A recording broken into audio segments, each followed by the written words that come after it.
once interviewed me on your program. I don't know why you have dropped that program now. Let me say I'm very happy to see my brother and friend here today, Barrister Nyesom Wike, DK Hawan Ikwere, great Nigerian, man who has interrogated the issue of concerning our democracy, particularly our federalism as a concept, through his actions as a governor. When you interrogate authorities concerning VAT, concerning your powers as a governor, that the president is not a principal overloading himself over school pupils. Mr. Governor, sir, you have done well for Nigeria. May God bless you.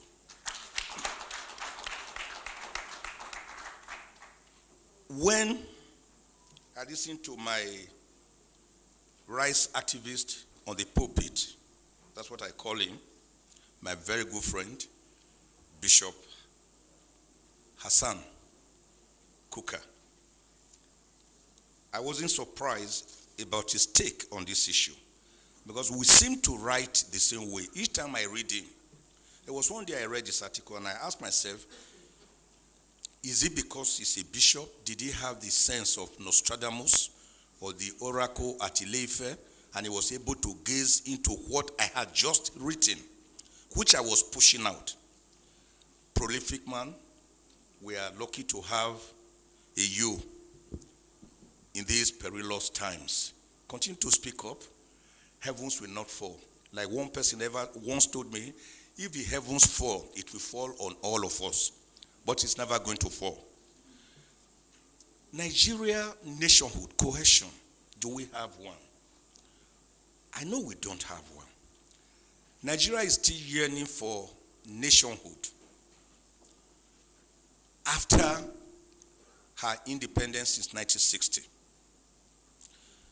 Perhaps one of the greatest fault lines we have is the way itself by which we came together, cobbled together by Lord Lugard on the 1st of January 1914.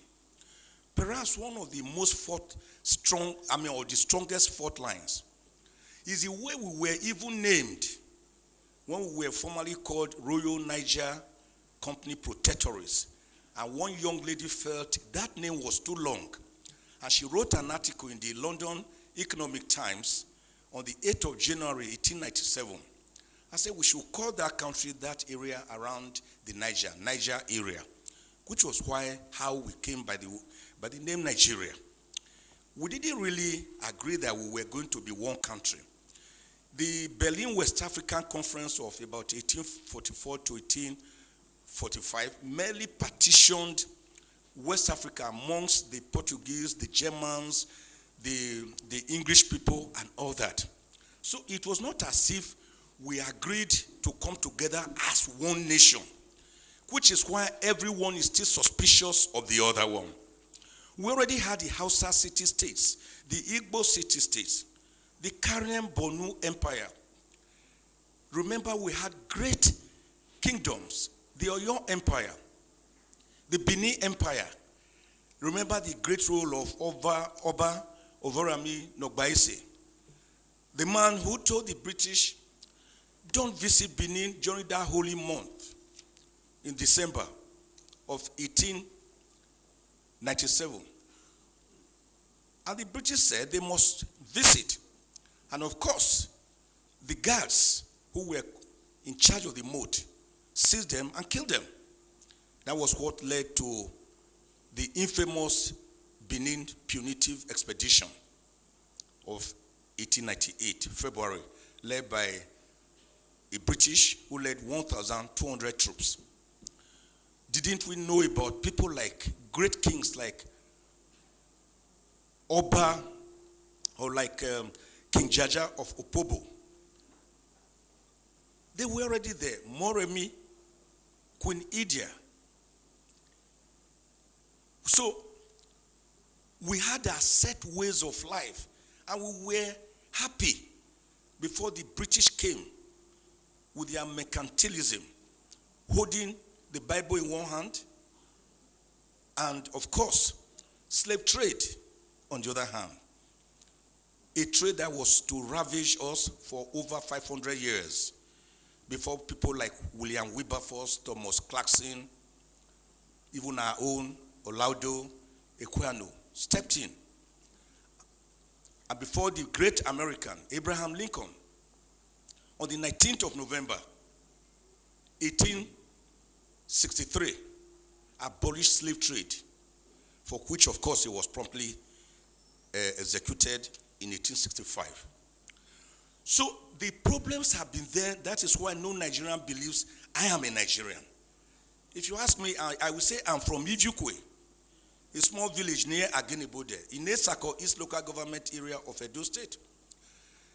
Because unlike what President Kennedy once told the Americans, think not of what your country can do for you, but what you can do for your country.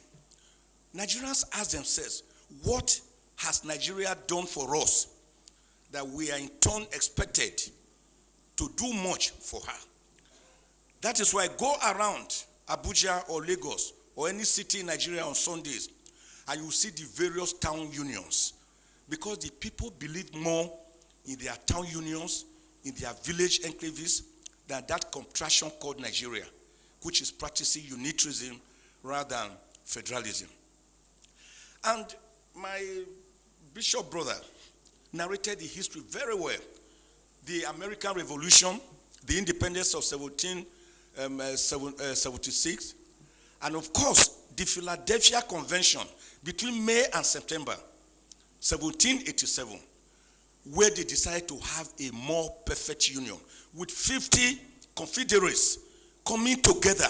They were already confederates, but they needed to have a more perfect union. It was that convention, at that convention, that they agreed on certain irreducible minimals of government: federalism, presidentialism, the doctrine of separation of powers, which had earlier in 1748 been popularized by the great French philosopher Baron de Montesquieu. It was at that conference or convention they agreed on the doctrine of judicial review. It was at that conference that Washington himself was thrown up, who became the first president of America. It was at that conference you had the great federalists like Alexander Hamilton, John James, Thomas Jefferson, James Madison, great Americans that wrote the American Constitution, which today has just about 27 amendments and about 7,891 words, unlike our Constitution, which is as big as a briefcase and is unworkable because it is not the people's constitution. Now, what happened at that conference is that the people decided to come together to believe in a document, in a constitution, which was people-driven. After the 50 states came together, 36 states, and then subjected it to a referendum. So I've always asked the question, why is Nigeria, why are we afraid of that word referendum when we hear of a referendum, plebiscite? Didn't we do it here at least in 1963 on the 10th of August when the Midwest region was separated from the Western region to become the fourth region in Nigeria? So referendum is not something we should be afraid of. The process by which a constitution comes into being is even more important than the contents of that constitution, which is why Nigeria derided the present constitution of 1999, that is actually decree number 24 of 1999.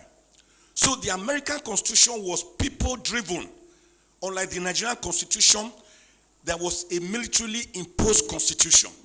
It can never enjoy the legitimacy, the credibility, the believability, and the autonomy of the people, because it is not autonomous. It is not people-driven. So Egypt did it. They had their own constitution. Iraq, Iran, after a referendum, Kenya, South Africa, Morocco, Tunisia, Eritrea. Why can't we have our own constitution? It is not that it will solve all the problems, but it will be the beginning of the solution to the problems so that mutual respect will come in. We cannot have national cohesion in a state of inequity, in a state of social injustice, in a state of religious intolerance, in a state or a situation where some people believe they are born to rule and others are born to serve as clappers and as hewers of wood and drawers of water. Let me end, sir. Since you are warning me, the way late MKO Abiola put it, I always like to mimic him. Great Nigerian who won the presidency but was murdered and he never reigned for one day. He said, you cannot begin to talk about peace. There are different types of peace. In fact, the most peaceful place on earth is the graveyard, the cemetery. But that is not the kind of peace we want. The kind of peace we are talking about is peace that is imbued with social justice, egalitarianism, mutual respect, religious tolerance, ethnic tolerance.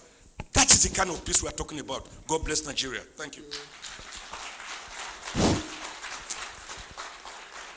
Thank you very much, distinguished son. Thanks for checking out SYMFONI on YouTube. Please be sure to subscribe and like our videos for updates.